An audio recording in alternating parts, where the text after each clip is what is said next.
Fizemos vigília de oração para que Deus curasse o nosso pastor. Fazíamos reuniões de oração, campanha de oração para Deus levantar, fazer um milagre na vida do nosso pastor. Eu me lembro exatamente um domingo pela manhã, que depois, não sei quantos meses, ele retorna à igreja, magrinho, né? E ele entrou, tinha uma porta assim nos fundos, que ele entrava, o gabinete dele era em cima, ele descia por aquela porta, e eu fiz o louvor naquela manhã. Normalmente eu que fazia o louvor lá, não é porque eu canto bem não, porque eu grito bem. Então, quando ele entrou, a igreja começou a chorar. Chorar a saudade do pastor, né? Depois de tantos anos, aquela coisa toda. Aí eu peguei o microfone e falei: irmão, na hora de chorar, vamos dar glória a Deus. Eu era muito impetuoso, muito jovem, muito impetuoso. Aí dei uma bronca na igreja, para a igreja, ao invés de chorar, dar glória a Deus. Mas podia chorar, né? Pelo amor de Deus. Mas é o vigor. Vigor sem entendimento. Bom, por que eu estou contando essa história para os irmãos? Vocês precisam se reunir mais para orar. Vocês precisam fazer mais campanha de oração. Vocês precisam fazer vigília. Vocês precisam, na reunião de oração, se reunirem aqui com propósito. Vocês precisam jejuar pela cura do pastor. Vocês precisam amar junto. Eu me lembro, a igreja naquele período passou assim, um período muito espiritual, muito agudo, pela intensidade que a gente tinha de quebrantamento, de busca para que Deus levantasse o nosso pastor. A gente não ficava esperando ele morrer. Vai morrer, tadinho, vai para o céu, vai vir outro. Não, a gente orava, nós oramos até o final, clamamos, vigília, oração, e enfim, até mesmo depois que ele operou, eu falei com ele que nós íamos fazer uma vigília, e ele trouxe os filhos dele para passar a noite lá com a gente, orando. Naquele dia ele foi, se não me engano, foi antes da oração, e ele participou daquela vigília. Ele não gostava muito de vigília não, porque velho gosta de dormir cedo, né? Então, mas aí eu estava lá na frente, né? Eu era muito elétrico. Hoje, sabe como é que é, né? Fica velho, é menos, né? Então, eu estou aqui exortando os irmãos para se reunirem mais em oração, um sábado pela manhã. Vamos tirar aí todo sábado de jejum e oração, vamos dobrar o nosso joelho para que Deus restaure o nosso bispo, faça um milagre na vida dele, o levante. Quem acredita em milagre aqui? Quem acredita que Deus ouve a oração? Então, por que você não vem para orar? Por que não tem aí um movimento de oração no meio de vocês? Eu estou aqui exortando os irmãos a se levantarem. Não ficar assim: agora quem vai vir, qual é o próximo pastor? Não, vocês têm um pastor, ele está doente, e Deus pode levantá-lo em nome de Jesus.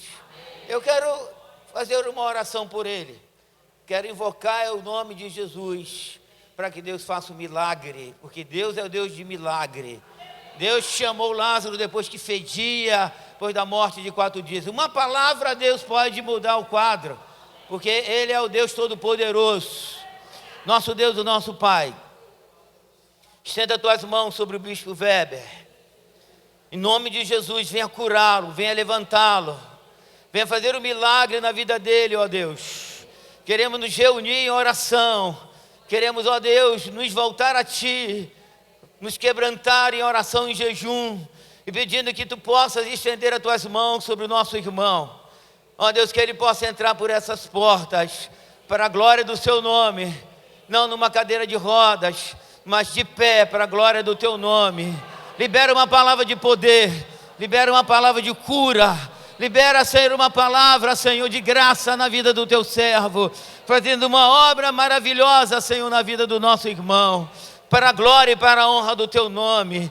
venha curá-lo, venha, ó Senhor, abençoar a vida do teu servo, seja com ele, com a irmã Lourdes, ó Senhor, com a tua igreja local, que a tua igreja se movimente, que teu Espírito faça um mover de oração e de intercessão neste lugar, que a tua igreja desperte, que a tua igreja acorde, Senhor, porque tu és o Deus que ouve a oração da igreja, tu és o Deus que ouve o nosso clamor, Pai, em nome de Jesus, como tu vieste a Moisés, Senhor, e o Senhor disse para Moisés: eu tenho ouvido o clamor dos filhos de Israel, por isso eu desci para livrá-los.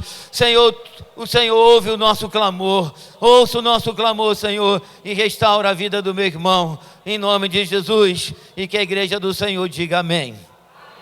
Glória a Deus. Eu não sei quem pode mobilizar vocês, qual o diácono que pode, ou se todos os diáconos, mas eu deixo assim essa palavra do Senhor para os irmãos: se mobilizem em oração, juntos aqui na igreja, né? O domingo de manhã, ou quem sabe o culto é 9, a partir de domingo 8 horas, a igreja aberta para oração até 9, todo domingo à tarde, não sei qual o melhor horário para os irmãos, mas se mobilizem, busquem a Deus, porque o Senhor, Ele ouve a nossa oração. Amém? Ok, vamos dar continuidade ao livro de Eclesiastes. Hoje eu estou com o capítulo 6 e o capítulo 7. Eu quero começar fazendo a leitura inicial no capítulo 6, do verso 10 ao verso 12.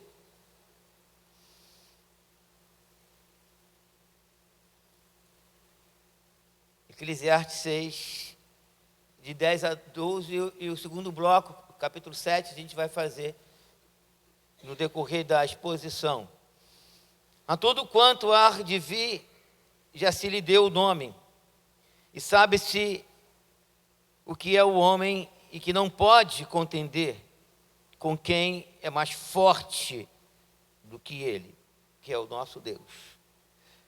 É certo que há muitas coisas que só aumentam a vaidade, mas que aproveita isto ao homem. Pois quem sabe o que é bom para o homem durante os poucos dias da sua vida de vaidade, os quais gasta como sombra? Quem pode declarar ao homem o que será depois dele debaixo do sol? Quero voltar aqui, verso 12, na parte A. Pois quem sabe o que é bom para o homem durante os poucos dias da sua vida de vaidade, os quais gasta como sombra? É uma pergunta interessante. Senhor, fala o nosso coração pela sua doce palavra, que saiamos edificados, abençoados deste lugar, pela autoridade e pelo poder do nome de Jesus. Seja conosco, nos edifica. Nós oramos certo da tua bênção sobre nós, e que os santos digam amém. Estamos avançando nesse livro de sabedoria, e os irmãos têm recebido cada domingo um pastor, que tem ministrado, cada um com a sua unção, com a sua graça, com o seu dom, mas um final de tudo isso é que a igreja tem sido edificada, nosso coração tem sido edificado com a leitura e o estudo desse livro maravilhoso de sabedoria, e esse assunto que nós somos carentes, precisamos dessa porção do alto, dessa sabedoria do alto, não a sabedoria terrena, que é animal, demoníaca, mas a sabedoria do alto, que é indulgente, perdoadora, né, é pura, pacífica. Nós precisamos dela. Então, ao chegarmos ao final desse capítulo 6, foi os 3 versos que eu usei inicialmente, que é a metade do livro de Eclesiastes, parece que o sábio oferece um breve resumo de tudo o que já apresentou nos capítulos anteriores, verso 10, verso 11 principalmente, e faz assim uma síntese do que ele vem falando, o que ele mostra. Em outras palavras, o livro já colocou todas as possíveis combinações passíveis, ou melhor, possíveis, desta vida, sendo que o resultado é sempre o mesmo, né? Então ele vai trabalhando, vai costurando o pensamento, a ideia, não só porque parece que a gente coloca os nossos olhos na vaidade, mas ele tem muito algo além disso para falar com a gente, o Espírito, usa Salomão de uma maneira assim maravilhosa. Ele fala coisas difíceis de entendermos. No entanto, quando nós mergulhamos na sabedoria de Deus, nós percebemos que Ele está nos levando para Deus, para a soberania de Deus, para a gente se quebrantar e se prostrar diante desse Deus que coordena todas as coisas, o Deus maravilhoso, bondoso e um Deus piedoso. E o que nós podemos perceber? Que mais especificamente, já vimos que viver pela sabedoria desse mundo é vaidade. Quando ele fala que tudo é vaidade, é justamente essa ideia de nós vivermos pela sabedoria desse mundo. Parece que a gente foca muito mais nisso, parece que a gente está muito mais preocupado com isso do que com a sabedoria do céu. A sabedoria do alto é ela que faz a diferença. Eu digo até quem faz, porque ela é o próprio Cristo, ela é pessoal, é o Cristo que faz a diferença na nossa vida. Então, percebemos também que viver pelos prazeres desse mundo é vaidade, aonde também o que nos interessa muito, né? Não só a sabedoria do mundo temporal, mas os prazeres nos chamam a atenção, né? A gente desfrutar do prazer. Não obstante, Salomão, usado pelo Espírito, mostra que o prazer faz parte do pacote da criação. No entanto, ele não é o carro-chefe da nossa vida, ele é periférico. O que é central, o âmago da vida é Deus. A gente está aos pés do Senhor, como a gente encontra lá em Lucas 10, quando Jesus chega em Betânia, e chega na casa de Maria, Marta e Lázaro, e que Maria fica quedada aos pés de Cristo, Marta agitada, de um lado para o outro, e aí Jesus disse que Maria tinha escolhido a melhor parte. Tomara a Deus que nós, nessas ministrações sobre sabedoria, Deus possa estar despertando o nosso coração para que a gente possa optar pela melhor parte, que é nós estarmos aos pés de Cristo, para nós desfrutarmos da sabedoria de Deus. Essa sabedoria de Deus que faz toda a diferença, é um tom diferente, é um caminho diferente, é um caminho, não vou dizer sobre modo excelente, porque Paulo fala sobre o amor, que é um caminho sobre modo excelente, mas a sabedoria é o próprio Deus, o amor é o próprio Deus também, eu posso dizer que é um caminho sobre modo excelente.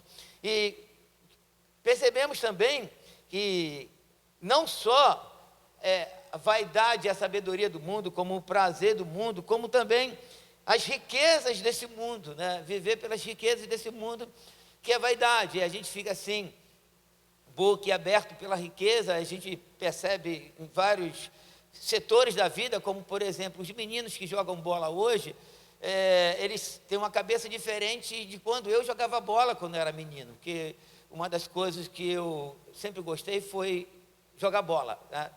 Não gostei muito de pipa, nem de bola de gude, até fazia essas coisas, porque eu fui criado aqui em Caxias, né? Especificamente no Gramacho, e 6 filhos. Naquele tempo a garotada ia para a rua, não tinha videogame, graças a Deus que não tinha smartphone, graças a Deus que não tinha, e nosso negócio era compartilhar com os colegas. Eu gostava muito de futebol e eu treinei no Flamengo. É um bom time, né?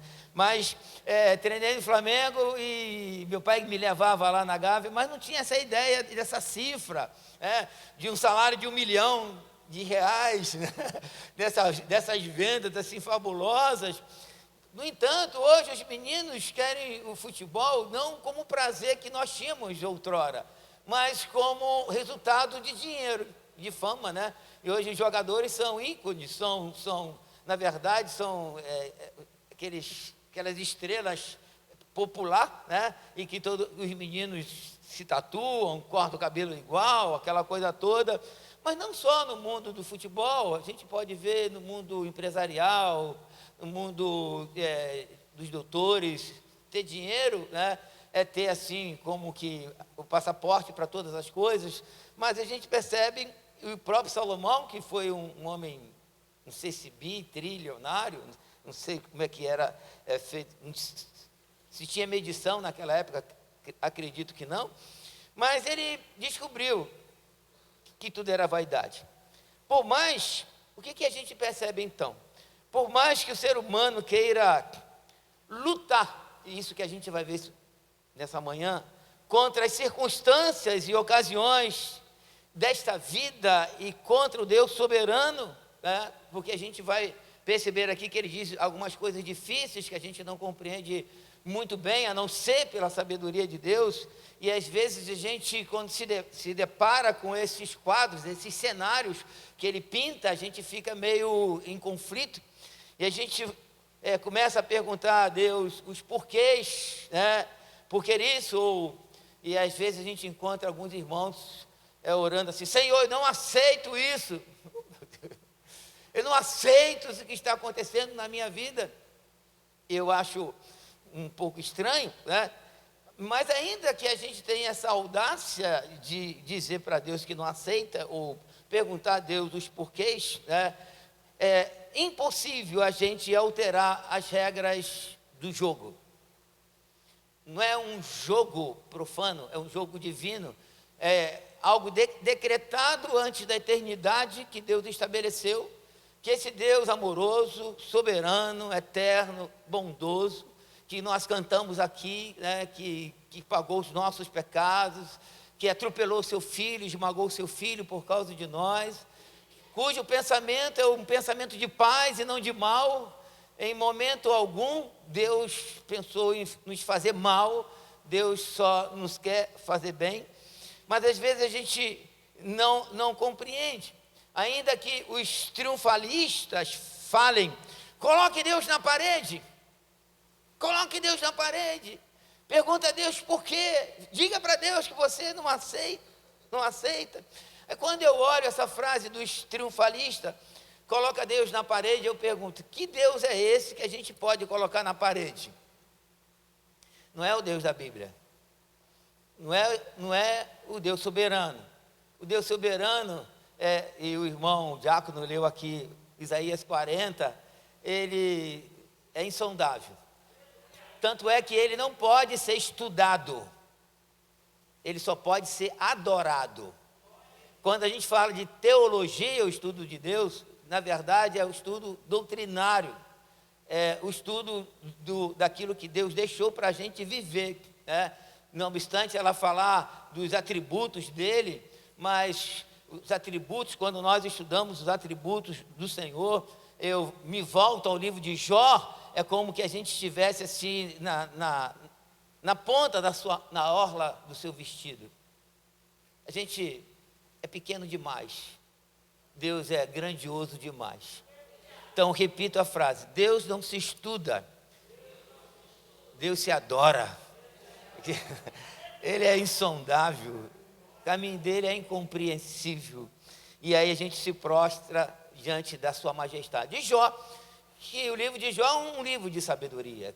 Jó era um homem culto, Jó era um homem capaz, e ele passou o que passou, e de repente ele entrou em conflito e começou a fazer muitas perguntas a Deus. Se eu não me engano, umas 35, mais ou menos, perguntas a Deus. E Deus calado, Deus no seu trono soberano, olhando o seu filho em conflito, fazendo as suas perguntas, não obstante toda a sabedoria de Jó. Aí Deus começa a falar. Aí quando Deus começa a falar, a primeira pergunta de Deus para Jó foi a seguinte: onde estavas tu quando eu lançava os fundamentos da terra? Bom, e aí as perguntas feitas por Deus a Jó, alguém disse que ela foi distribuída a muitos intelectuais de uma época que não me lembro qual foi. E nenhum intelectual, nenhum doutor, ou pós-doutorado, e por aí vai, nenhum conseguiu responder as perguntas de Deus. Só a primeira onde estavas tu quando eu lançava os fundamentos da terra? Uau. É para nos humilhar Jó, e também nos humilhar. E o pior, quanto mais o ser humano quiser protestar, mais ele se afundará em sua própria limitação, né? Porque não há proveito nenhum. Mas quando a gente se volta para o texto, quando a gente se volta para esse homem, a gente, em vez de olhar para a sabedoria dele, o tamanho dele, a grandeza dele, a beleza do palácio, da riqueza do ouro dele, nós precisamos olhar para o Deus que usou esse homem. O Deus que usou esse homem, quando ele se encarnou, ele disse o seguinte, que ele era maior, que a rainha de Sabá veio para ouvir a sabedoria de Salomão. E ele disse assim: eis aqui está quem é maior do que Salomão. Foi o Senhor Jesus Cristo. Quando a gente se volta para o texto, mergulha no texto, eu quero trazer os irmãos aqui para o texto que nós lemos, e o versículo 12, na parte A, o Espírito Santo usa esse irmão para fazer a seguinte pergunta: pois quem sabe o que é bom para o homem durante os poucos dias da sua vida de vaidade, os quais gasta como sombra. Então a pergunta é: quem sabe o que é bom para o homem durante os poucos dias de sua vida? Eu não sei o que é bom para mim.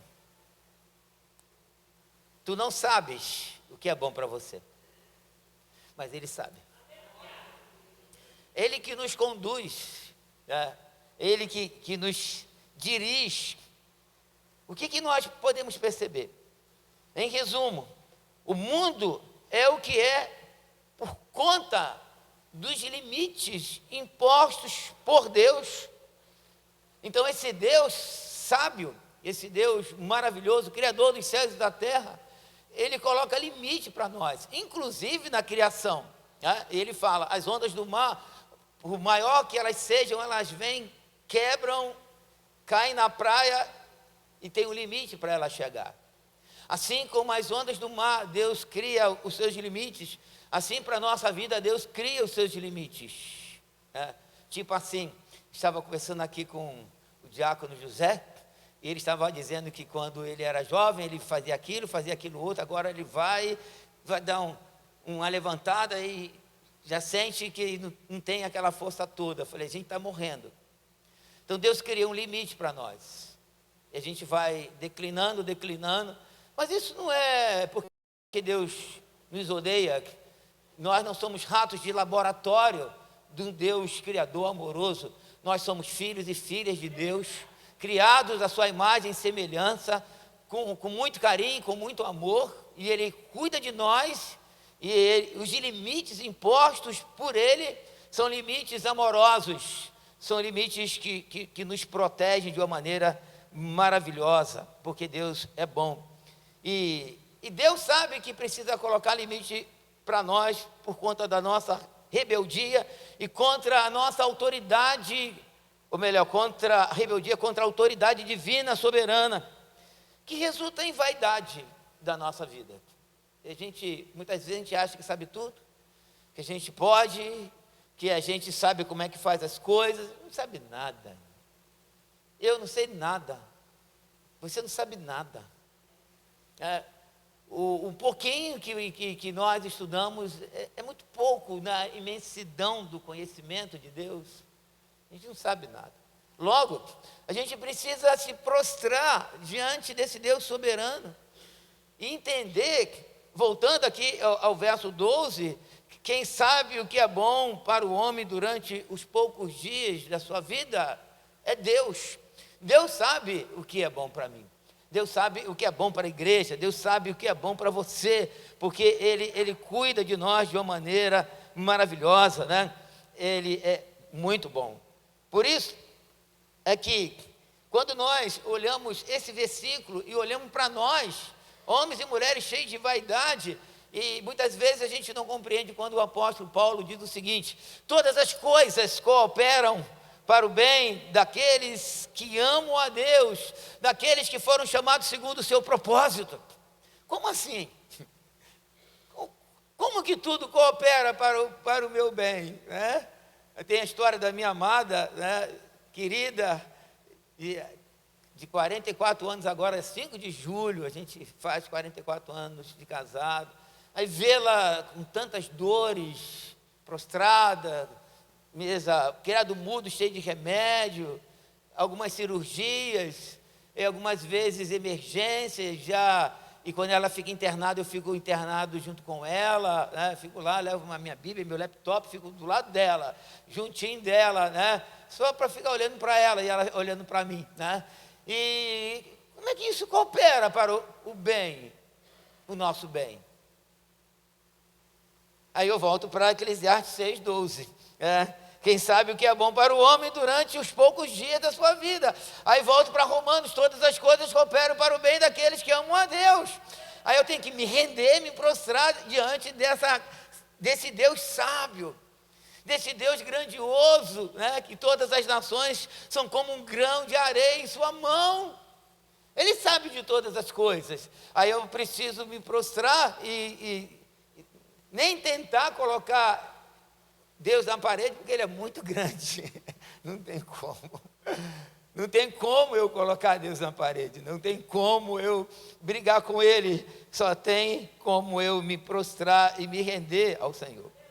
Então, a partir desse questionamento, porque eu estou aqui quase que jogando as bases para a gente entrar no capítulo 7, a partir desses questionamentos, Eclesiastes constata a nossa carência de sabedoria. Como nós somos carentes de sabedoria. Ser alguém intelectual é bom o conhecimento, mas o intelectual, ele não consegue mergulhar nessa profundidade dessa sabedoria do céu, porque essa sabedoria que Salomão vai dizer para nós agora no capítulo 7, não é intelectual, é espiritual, é divina. E aqui faz toda a diferença. Como a gente vive. Então, a partir desse questionamento, e aí ele começa a traçar, a trabalhar os caminhos apontados. Em seguida, esses caminhos podem nos surpreender, porque são caminhos assim que dão um nó. Então, vamos ver que só iremos entender isso que ele colocou pela sabedoria de Deus, porque não tem nada a ver com os nossos valores, nesse mundo que a gente vive, palpável, que a gente pode medir, matemático, não tem como a gente medir, né? São valores que estão além da nossa capacidade intelectual. Por isso, o tema dessa manhã é a sabedoria de Deus, essa sabedoria que precisa ser buscada, essa sabedoria que precisa ser invocada. Como o Tiago disse, se alguém precisa de sabedoria, peça a Deus, que a todos dá liberalmente. Deus dá liberalmente essa sabedoria, porque Ele é bom, Ele é generoso. Então vamos lá no capítulo 7. Eu vou costurar essa ideia, tentar costurar essa ideia vagar com os irmãos. Primeira coisa, Salomão, ele coloca: melhor é a boa fama, em outra versão, o bom nome, do que um unguento precioso. Aí ele faz uma comparação. Já começa a chocar para nós. Por quê? Porque ele começa com uma comparação de valores, né? O que é um unguento precioso? Talvez a gente não tenha ideia. Eu vou sacar um texto que pode, talvez, trazer um flash dessa ideia do unguento. Aquela mulher que ungiu a cabeça de Jesus com aquele bálsamo, aquele alabastro.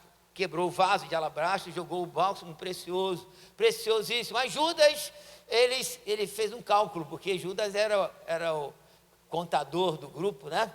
E ele falou assim: poderia se vender por 300 denários. E naquela época, o salário de um trabalhador rural era 1 denário. Logo, correspondia a quase 1 ano de trabalho. Então, quando Salomão ele compara o bom nome ou a boa fama com um unguento precioso, ele está fazendo uma comparação de coisas, de uma coisa grandíssima na época, que era um unguento precioso. Mas aí ele coloca acima do unguento precioso o bom nome. Aí a gente volta para o versículo 12. Pois quem sabe o que é bom para o homem durante os poucos dias da sua vida? O que é bom? Aí ele começa a abrir uma porta, jogar uma luz e dizer para nós: olha, o que é bom para a gente, nos poucos dias que resta nessa vida, é um bom nome. Aí choca essa geração contemporânea, que pensa no lucro, que pensa no material, que pensa no palpável. mas se esquece que o maior valor que Deus dá, o que é melhor para nós nessa vida, é ter um bom nome. Um bom nome deixa um legado. E eu tive 2 experiências semana próxima passada. A primeira foi no presbitério, na terça-feira. Na hora do louvor, tem um pastor lá chamado Vitor. Vitor é filho do outro pastor chamado Francisco, de Realengo.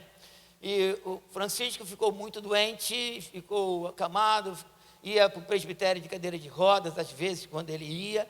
E o Francisco faleceu. E o Vitor estava fazendo BRMEC, foi ordenado, e ele também é músico. E na terça-feira ele estava tocando teclado. Aí eu estava adorando a Deus, olhei para o Vitor, eu comecei a chorar, me lembrando do Francisco. Eu falei, Senhor, louvado seja o seu nome, porque o Francisco, entre aspas, por favor, me entenda metaforicamente, ainda está no nosso meio. Não é reencarnação não, está amarrado. Mas ele ainda está no nosso meio, porque ele deixou um legado. E 1 mês ou 2 meses antes, eu falei para o Vitor, eu olho para você, lembra do teu pai? Ele falou, bispo, como meu pai me faz falta, como dá saudade do meu pai. Quer dizer, o Francisco foi um homem que viveu esse versículo 1, um bom nome, uma boa fama. Se o Francisco tivesse deixado uma fazenda, ou um patrimônio assim, maravilhoso, para o Vitor e para o outro irmão dele, Leandro, se não me engano, eles iam dividir a herança, de repente a herança ia se acabar, ou de repente a herança ia levar o Vitor por caminhos que ele não deveria entrar, por causa da abundância do dinheiro, ou ele poderia fazer um bom uso da herança, né? Tem algumas opções, não sei qual que ele tomaria, mas no bom nome do seu pai, ele está desfrutando de algo maravilhoso, que ele vai levar para a vida inteira e vai dividir com os filhos dele. Os filhos dos filhos vão desfrutar desse bom nome.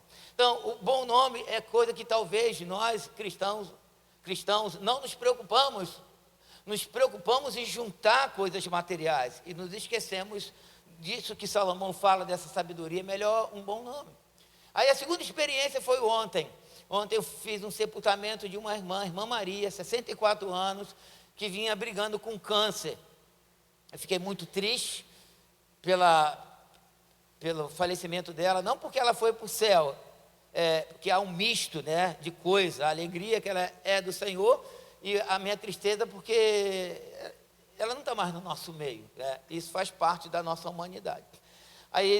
E ela tinha 3 pedidos que ela tinha feito para o marido, para o filho dela, que é diácono da nossa igreja, que está pregando hoje pela manhã lá no Fragoso.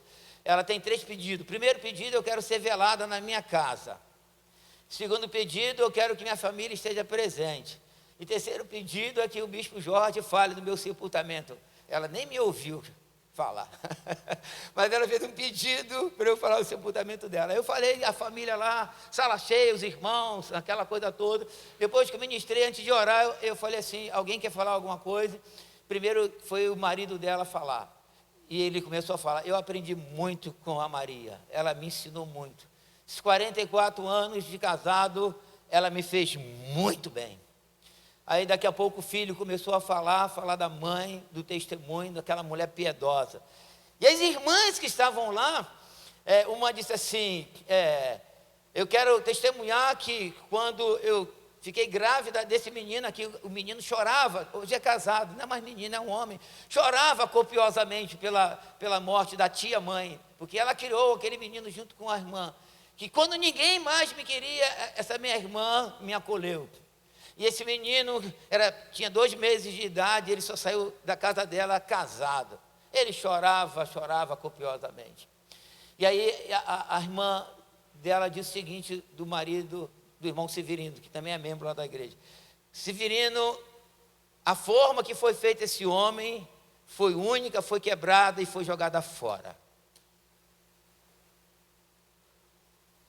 Eu saí abençoado daquele sepultamento, porque meditando em Eclesiastes, meditando nisso que Salomão fala, melhor um bom nome do que um unguento precioso. E às vezes a gente não valoriza esse testemunho da nossa vida, como homens e mulheres de Deus que nós somos, quem nós somos, começando primeiro na nossa casa. Essa mulher, essa irmã, que era membro da igreja, que aos domingos, na reunião de oração, eu a conhecia, mas não a conhecia muito bem.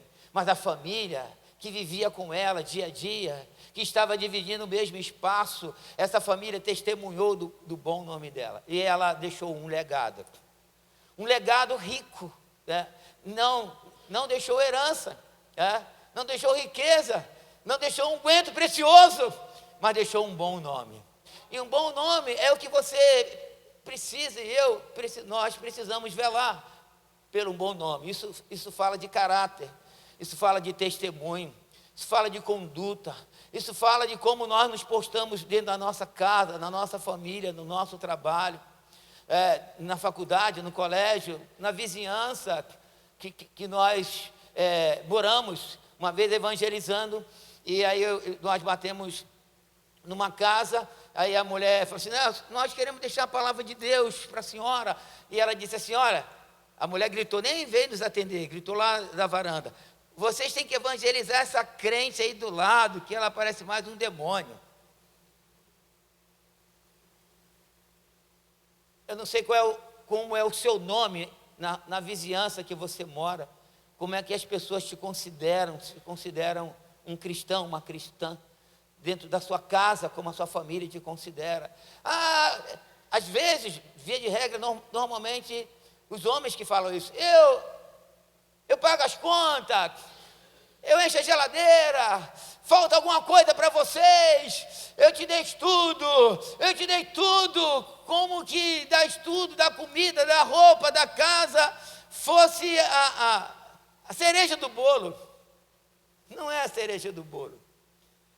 O que marca a nossa vida é a pessoa. Meus pais já faleceram. Meu pai também deixou uma herança que foi um apartamento ali na Penha de menos de 70 metros quadrados para dividir para 6 filhos. A gente está à venda lá, a gente vai dividir, vai dar um trocadinho. Mas eu converso com meus irmãos, e a gente não tem prazer naquele apartamento. Vai ser vendido, que tem que ser vendido, vai ser dividido, porque tem que ser dividido. Mas a gente não tem prazer naquele apartamento. O que marcou a nossa vida foi a vida dele. Meu pai nunca teve dinheiro para me dar uma bicicleta. Os presentes que eu ganhava no final de ano era o carro do porto, que ele trabalhava no porto, e o porto dava no final de ano uma festa para os portuários e a sua família, e os filhos ganhavam os presentes. A gente ficava doido para chegar no final de ano. Naquela época eu não era crente, minha mãe era macumbeira, mas eu ficava doido para ganhar uma bola. Eu tinha um sonho de ganhar uma bola, que eu gostava muito de bola. Ainda gosto de bola. E aí eu ficava lá, eu nunca ganhei uma bola naquele Natal portuário. Então, meu pai nunca me deu bicicleta, nunca pôde comprar nem uma bola para nós. A gente teve que trabalhar, todo mundo teve que sair de casa cedo, com 14 anos, trabalhar de dia, estudar de noite, quem queria estudar, porque para ajudar em casa. E quando a gente recebia, minha mãe já estendia a mão, metade para ela, metade para nós. A metade que ficava para nós para pagar o nosso colégio, pagar a nossa passagem, comprar o nosso shampoo, e naquela época era creme rinse, e comprar o creme rinse, e comprar o nosso sabonete. Sabe o que aconteceu? Todos 6 sabem viver, aprenderam a viver. Você que o seu filho está nessa geração canguru, que está com 30 anos, que você sustenta ele com tudo, eu fico com pena dessas meninas que vão se casar com esses garotos, que não sabe nem trocar uma lâmpada. Tem que chamar o Francisco para fazer isso. Ele cobra alto. Ele não sabe nada, não vai fazer nada. A gente aprendeu a administrar, aprendeu a lidar com dinheiro, a fazer compras, a economizar. Mas eu não quero falar de administração nessa manhã. Quero falar de nome. Quero falar do meu pai. Aí a gente teve que trabalhar cedo. Aí hoje, quando a gente conversa, a gente fala, que saudade. Que saudade. saudade dele, saudade dela, dos dois. Minha mãe tinha pedagogia assim, meia militar, sabe? Que ela chegava no sábado de manhã, 8 horas da manhã, puxava a gente da cama, falava: levanta, filho meu, não fica dormindo depois das 8, filho, o homem vai para a rua, vai vender picolé. E a gente tinha que ir. Mas eu não estou dizendo que você tem que fazer isso não, tá? Estou falando, cada família tem um costume, talvez não vai funcionar na sua família o que minha mãe fez com a gente. Então não faça isso, só um testemunho, como eu fui criado. Aí eu sinto falta deles, da pessoa deles, não do dinheiro deles, que eles não tinham dinheiro. Talvez se tivesse ia estragar tudo. Não sei, só uma suposição, né? A gente não se preocupa com isso. O que importa para nós é a gente se dar bem, é o nosso ego, é a nossa vida, é o nosso prazer, é a nossa vaidade. A gente se esquece do que é herança, de fato. Herança, de fato, é a sua vida, é o seu caráter, a sua conduta.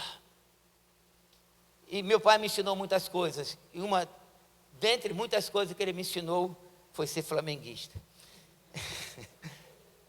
Só uma brincadeira, não foi o mais importante. Então, um unguento precioso, só os ricos tinham, só eles tinham, quase 1 ano de trabalho. E o contraste é grande, mas não podemos nos esquecer o questionamento de Salomão. Esse versículo 12, ele é tremendo, maravilhoso, né? Dentro do contexto da ideia aqui que o Espírito Santo inspira a Salomão, né? Então, o bom nome é a nossa reputação. Então, a questão para nós não é se dar bem. A questão para nós é viver bem. E viver bem não é se dar bem. Muita gente se dá bem vivendo mal. E a gente precisa entender isso. O homem sempre se preocupou com a riqueza externa, material, e se esqueceu da interna, da moral e da espiritual. O que mais importa para Deus é a nossa prosperidade de caráter. Eu quero ler um texto agora, eu quero dar um exemplo bíblico, lá em Romanos 16, de 1 a 3. Queria que você abrisse a sua Bíblia lá, Romanos 16.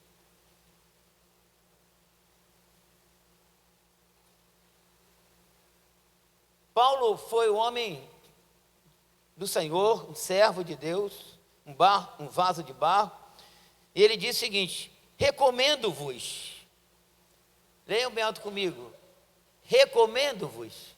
Acharam? Romanos 16, 1? Então leiam bem alto, recomendo-vos.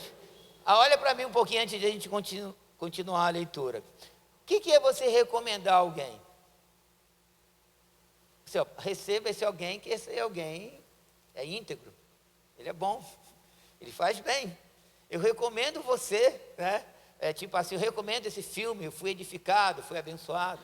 Eu recomendo essa pessoa para trabalhar na sua empresa, né? Antigamente tinha aquela carta de apresentação, né?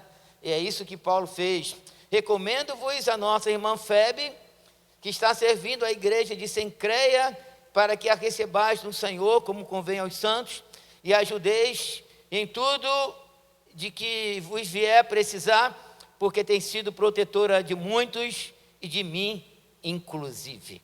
A leitura foi rápida, mas eu quero sacar aqui alguns pontos desses 2 versos. Primeiro é o verbo recomendar. Aí, Paulo estava dizendo que a vida de Febe era de uma maneira brilhante. E ele saca 2 coisas que eu quero dividir com os irmãos. Primeiro, é um verbo no gerúndio.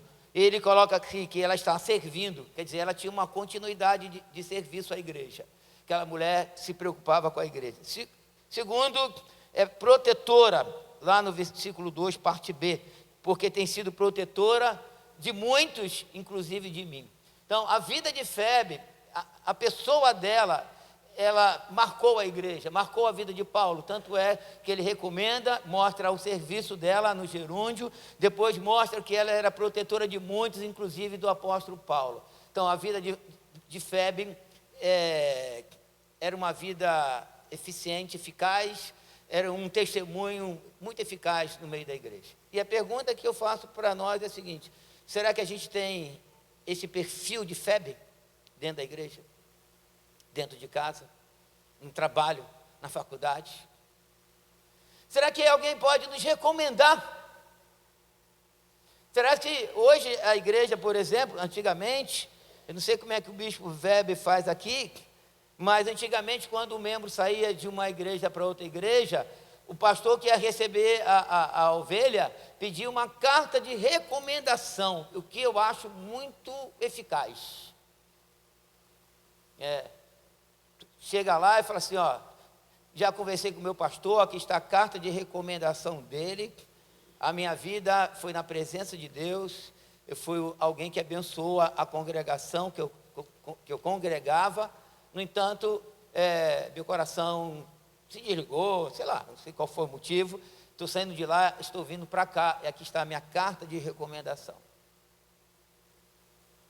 Por que alguém ganha uma carta de recomendação? A gente volta para Eclesiastes 7:1, melhor um bom nome.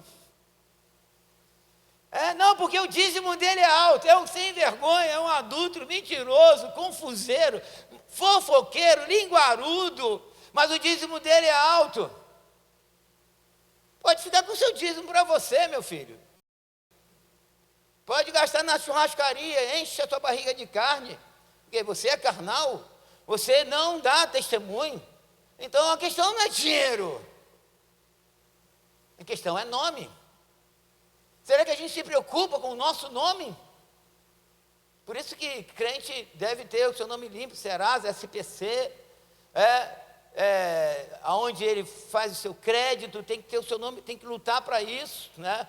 A não ser que ele é atropelado de uma maneira, a vida tem esses atropelamentos, e acontece algo absurdo que enrola a vida dele sem ele esperar. Aí é uma coisa, mas porque ele é caloteiro, compra demasiadamente, usa o que não pode usar, aí ele não é uma pessoa séria, não é uma pessoa recomendável.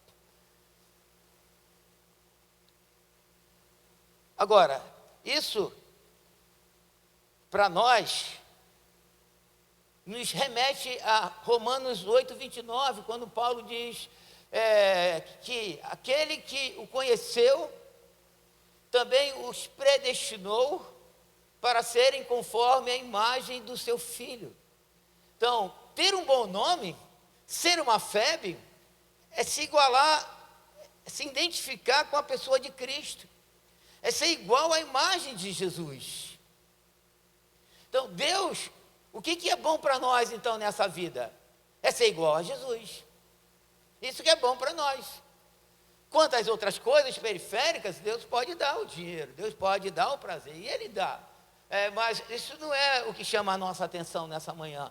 O que chama a nossa atenção é que Deus está nos convocando nessa manhã para nós lutarmos para sermos iguais a Cristo.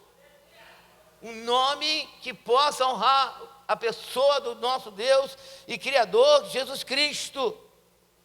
Só que essa comparação inicial, ela serve como uma ponte para algo mais impactante. Voltemos para Eclesiastes capítulo 7, quando agora o sábio diz o seguinte,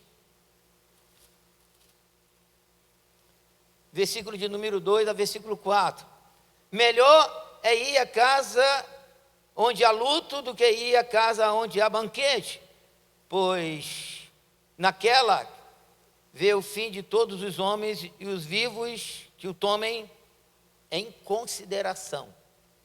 Vou repetir essa frase. E os vivos na casa do luto, que o tomem em consideração. Melhor é a mágoa do que o riso, porque com a tristeza do rosto se faz melhor o coração. Aí dá um nó na nossa cabeça. O que significa isso? Salomão fala que é melhor a casa do luto, mas nós não podemos esquecer do contexto. O plano de sustentação dessa ideia, que é capítulo 6, versículo 12, melhor dizendo: pois quem sabe o que é bom para o homem durante os poucos dias da sua vida de vaidade. Aí ele começa a dizer: é melhor estar na casa do luto. certamente a sabedoria de Deus não nos impede de celebrar as coisas boas da vida, porque a vida é um dom de Deus. A vida é uma bênção. Posso ouvir um amém? A vida é uma bênção, tanto é que Deus disse o seguinte: se você for obediente para mim, eu vou te dar longevidade. Ele fala assim em Deuteronômio, fala assim em Efésios 6, os filhos que obedecem aos pais, como um presente, como uma dádiva. Então, viver muito é uma bênção do Senhor. Tomara a Deus que a gente viva com qualidade, né? Bastante tempo. Então, quando a gente vai para Eclesiastes 2, 26... Eclesiastes 3, 12 a 13, ele fala do prazer, fala da celebração da vida. Então, portanto, não podemos confundir uma vida sábia como uma vida sombria. Quer dizer, quando Salomão fala assim, é melhor ir à casa do luto, você não tem que sair daqui sendo agora um caça-funeral. Onde você vai, irmão? Vou lá para o quarto 8. Fazer o quê? Vou lá para o cemitério, lá é uma bênção. Aquele cheiro de defunto é muito bom.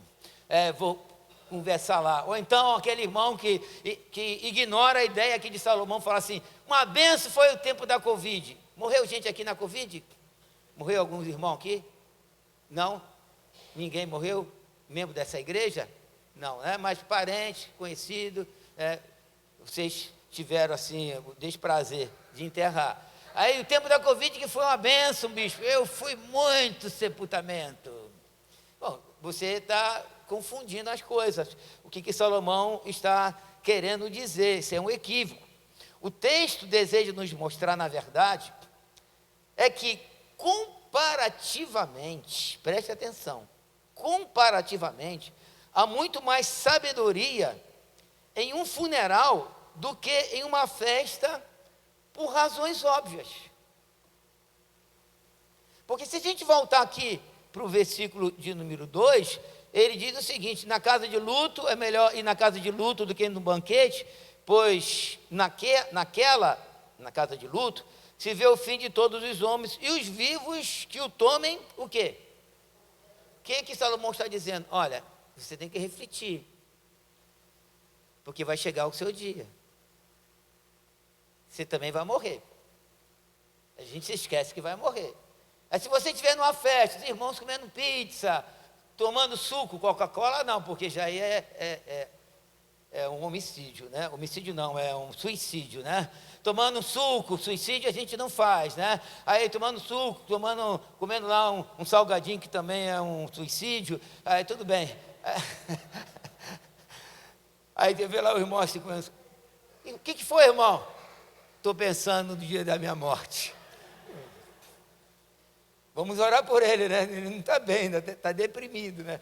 Mas no funeral, voltando no dia de ontem, eu estava no funeral, foi assim um ambiente que tinha a glória de Deus naquele lugar, mas tinha assim uma tristeza profunda. Um chora dali, baixinho, sem grito, né? Um chora daqui, outro chora dali, né?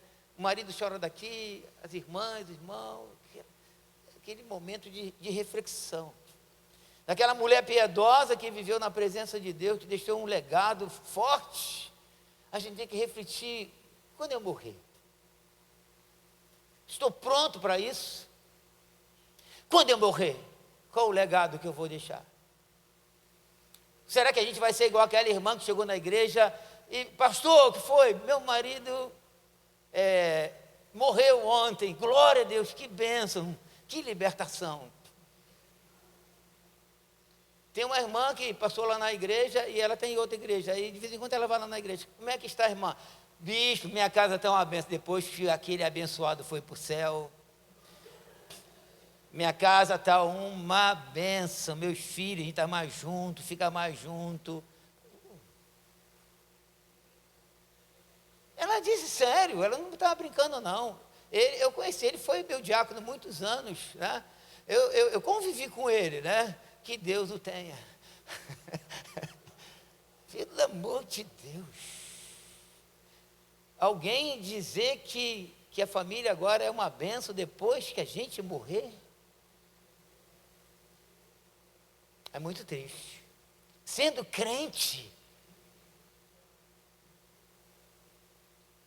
meu Deus do céu.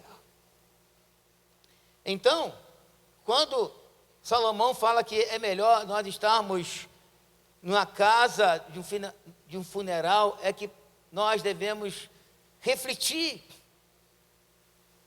na nossa vida, porque nós vamos morrer. Porque às vezes a gente fica muito preso no exterior. Aí Jesus conta uma parábola muito interessante. Um homem tinha um campo e o seu terreno produziu muito, glória a Deus por isso. Ele quebra o pequeno, até aí tudo bem, sem problema nenhum. Faz um grande, até aí tudo bem, sem problema nenhum. Deus está dando prosperidade, ele tem que ampliar o seu negócio, glória a Deus, tudo bem. Mas aí ele lá no final, a gente conhece o coração daquele homem. Jesus revela o que ele queria dizer. O homem diz: alma, coma, beba, te regala-te para a vida inteira. Aí Jesus, na parábola, dando continuidade, diz o seguinte: tu és louco, porque nesta noite te pedirão a tua alma, quer dizer, você vai morrer. Aí vem o resto da pergunta, ou vem a pergunta: de quem serás? De quem serás? A casa do luto é para a gente refletir. Se a gente morrer hoje, e você pensa que não pode morrer hoje? Pode. Você não pensa que eu não posso morrer hoje? Posso. Não sei o dia da manhã. Mas aí, Jesus pergunta: de quem será se você morrer hoje? O homem poderia ter o campo, poderia quebrar o velho, poderia fazer um celeiro maior e dizer: Senhor, obrigado, agora eu vou usar isso para o teu reino, vou desfrutar com minha família, vou usar para o teu reino, mas eu quero dizer para ti, Senhor, que a minha segurança está em ti, eu dependo de ti, tu és o meu Senhor, eu me prostro diante do Senhor, aos teus pés. Ele deveria fazer isso, porque ele um dia ia morrer, um dia eu vou morrer. E aí o que Salomão está mostrando aqui para nós é que a gente precisa estar pronto, preparado para esse dia, preparado para morrer. Eu falo lá na igreja que eu não sou pastor, eu sou pastor da morte. Sabe por quê? Porque eu preparo a igreja, procuro preparar a igreja para morrer. Porque quem é preparado para morrer, sabe viver. Vive com sabedoria, tem expertise na vida, ele tem habilidade em viver, porque ele está pronto para morrer. Ele é generoso, ele é desprendido, ele não sofre por antecedência, ele não vive tomado da ansiedade das conquistas, ele está aberto para abençoar, ele está pronto para ir. Então, está pronto para morrer não é viver na depressão, não é viver assim, como é que está? Não vou morrer daqui uns dias mesmo, não estou nem ligando para a vida. Não é isso que Salomão está dizendo. A gente vai continuar trabalhando, vai continuar estudando, vai continuar progredindo, mas entendendo que esse dia vai chegar. E quando esse dia chegar, nós precisamos estar prontos. E a pergunta é: se tu morreres hoje, tu estás pronto? Estamos prontos? A sabedoria é pensar nesse momento. Jonathan Edwards, ele escreveu o seguinte, porque talvez você pense que essa mensagem aqui não é minha, é de Salomão, mas ele fez discípulo. Então ele escreveu o seguinte: na 9ª resolução, tem um livro dele que ele fala sobre as resoluções, ele diz o seguinte, deixa eu me achar aqui, achei. Resolvi meditar bastante em todas as ocasiões, isso aqui é o Jonathan Edwards, sobre a minha própria morte e sobre as circunstâncias comuns relacionadas à morte. Às vezes a nossa reação, quando a gente fala de morte, é dizer: está amarrado. Essa não é a reação correta. A reação correta é reflexão. Reflexão. E fazer a grande pergunta: como eu estou diante do Pai?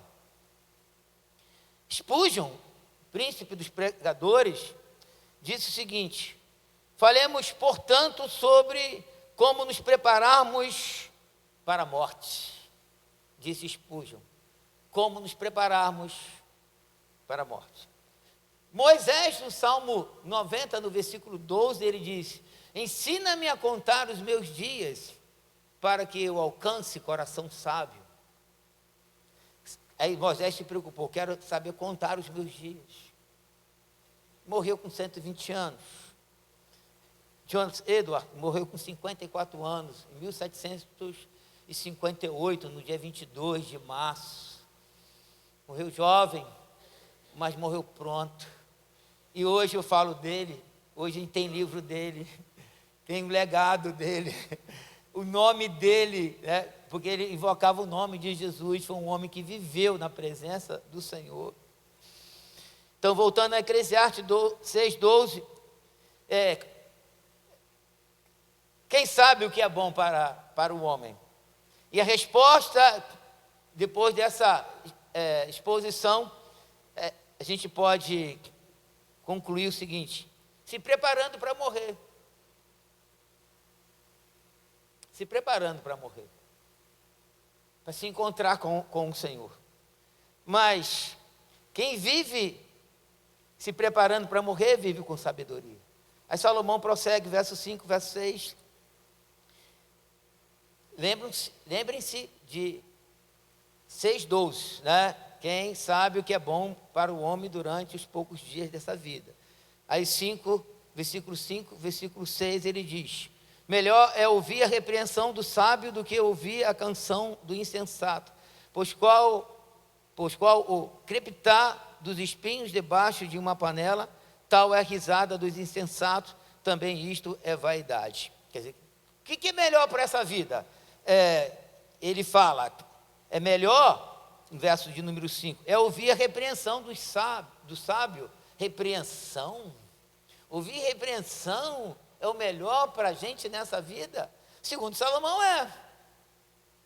O insensato não tem nada para falar com a gente. O insensato não faz a gente refletir. O insensato faz cócega nos nossos ouvidos. O saco é vazio, não tem nada para oferecer, não tem conteúdo. Mas o sábio, a repreensão do sábio nos faz refletir, nos faz pensar. Nós temos que aprender a pensar, nós temos que aprender a refletir, nós precisamos ouvir a palavra e guardar no nosso coração, meditar nela de dia e de noite. Aí a gente, aqueles que gostam de admoestar, a gente corre dele, é o dono da verdade, ele é o dono da verdade. A gente corre dessas pessoas, né, porque elas não fazem bem para a gente. Por que não fazem bem? Porque que alguém que nos admoesta, que é sábio e que nos admoesta, não faz bem para nós? A gente precisa parar. Porque o melhor da nossa vida é quando a gente senta do lado de um sábio e diz assim, fala. Aí ele começa a dividir com a gente, compartilhar com a gente a sabedoria, ou então coisas que ele observou na nossa vida e começa a apontar para nós. Isso faz bem para nós. Na sequência da passagem, lemos o que está registrado no versículo 7 até o versículo 12. Mas antes de a gente fazer a leitura, que eu vou fazer um pouquinho mais rápido, do 7 ao 12, eu quero mostrar aqui os irmãos, relembrar aqui o que eu já disse. Versículo 1 ao versículo 4. Ele nos orientou a não desperdiçarmos o luto. Essa foi a ideia. Viver bem nesses poucos dias, a gente refletir no dia da morte. Segundo, a gente abraçar a repreensão do sábio, né? Se assentar ao lado do sábio para ouvir o que ele tem para falar para a gente, versículo 5, versículo 6. Agora ele nos orienta a não desperdiçarmos as demais advertências dessa vida. Isso porque para alguns a opressão e a corrupção deste mundo caído podem convencê-lo a seguir o caminho tolo e corrupto deste mundo. E é verdade, porque se a gente não for de Deus e sábio, a gente vê a corrupção, a gente faz o seguinte, tipo assim, alguém vai declarar o imposto de renda. Fala assim, eu não declaro não, o governo rouba, o governo é corrupto, por que eu não posso ser? Aí a gente está se igualando à corrupção. Tipo assim, todo mundo faz, por que eu não vou fazer? Eu não sei quem tem o gato net, gato não sei o que, tem até leão net, aí todo mundo faz, aí eu vou, por que eu não vou fazer também? Então, aí ele se iguala à corrupção. Essa não é a ideia de Salomão. Porque vejam só o que ele diz no versículo 7. Verdadeiramente a opressão faz endoidecer até quem? Até o sábio, ficou doido. E o suborno corrompe o quê? Coração de quem? Do sábio. Logo, o suborno, a corrupção, ela não é neutra, ela é viva. Logo, Salomão está dizendo, o que é melhor para a gente nessa vida? A gente ter o nosso coração guardado dessa corrupção. Essa é a ideia que ele vai falando. Então, para outros, a tolice, eu queria pular o verso 8, depois eu vou terminar com ele. Não é eficiente essa ideia, mas vai caber aqui. Para outros, a tolice pode levá-lo a se irar a ponto de ficarem possuídos pela indignação dessa vida. Vejam o verso 9. Ele diz o seguinte: não te apresses a irar-te, porque a ira se abriga no íntimo de quem? Do insensato. Você que é iracundo, você não pode se apressar a se irar, porque são os insensatos que abrigam a ira no coração. Então, aí a gente volta para a pergunta do verso 12 do capítulo 6. Pois quem sabe o que é bom para o homem durante os poucos dias dessa vida? É guardar o coração de ser iracundo. A gente precisa guardar o nosso coração. Você quer viver bem nessa vida? Sim ou não? Então, jogue a ira fora. Não seja iracundo. Eu sou um pavio curto, eu nasci assim, eu vou morrer assim. E o Espírito Santo, onde fica nesse negócio? Onde está o fruto do Espírito, que é a paciência? O Espírito Santo vai dar um esticão nesse pavio, meu filho. Porque, eu nasci sem dente, sabia? Quando eu nasci eu não falava, sabia? Quando eu nasci eu não andava, você sabia? E agora eu tenho, não, dente já cai alguns. Eu falo, eu ando. Eu não sou a mesma pessoa de ontem, porque eu nasci assim, eu estou numa metamorfose, eu estou numa transformação até o final, ou na santificação até o final. Então, meu temperamento é pavio curto, eu não tenho que continuar sendo pavio curto a vida inteira. O fruto do Espírito Santo é a paciência. Temperamento Deus não muda, mas pode ser controlado pelo Espírito Santo. Pode ser controlado pelo Espírito Santo.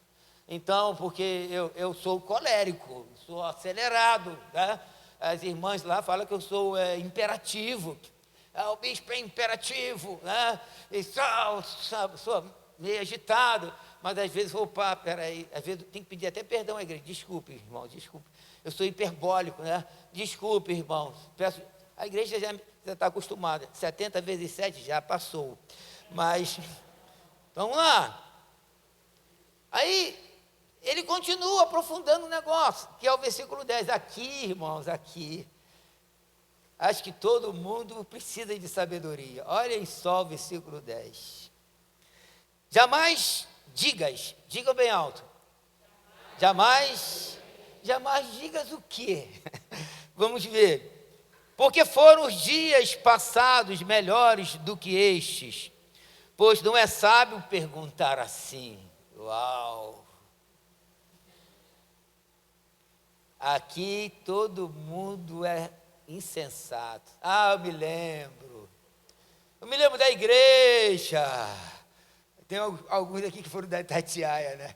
Eu me lembro da igreja lá da Itatiaia. Eu falo isso, né? Eu me lembro, né, dos meninos quando eu era pequenininho. Eu me lembro deles, mas eu fico mais alegre agora quando eu os vejo grandes, casados, formados, com as mulheres deles, com os filhos deles. Quando eles eram pequenos, meu Deus do céu, aquela preocupação. Tem preocupação agora com eles, né? Mas como é bom agora eu e Dulce sozinho, beija menos, mas paciência. Mas beija ainda. Mas, que bom, lembra daquele tempo, a gente precisava de banho de tarde e de noite, agora, quando Deus se lembrar, a gente se beija. Então, mas hoje que é bom.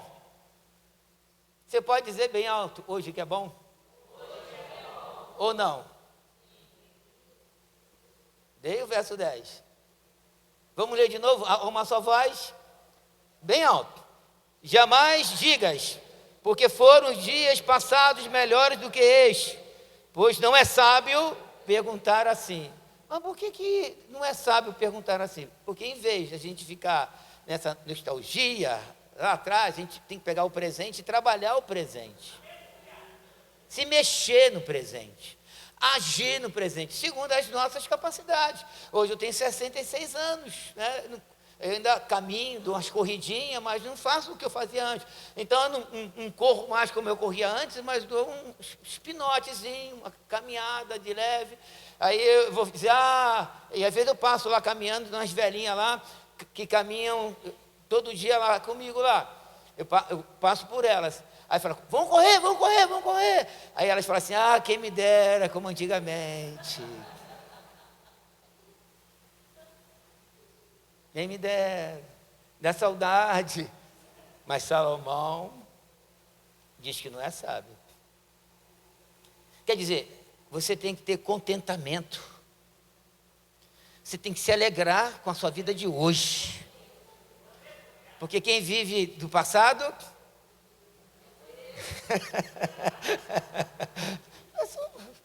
Passou, a água foi embora, agora são novas águas. Eu tenho que me adaptar, tenho que me alegrar, tenho que me regozijar nisso. Por exemplo, a igreja era cheia do Espírito Santo, ela não pode ser hoje? Ela não pode ser viva hoje? Deus não pode operar hoje?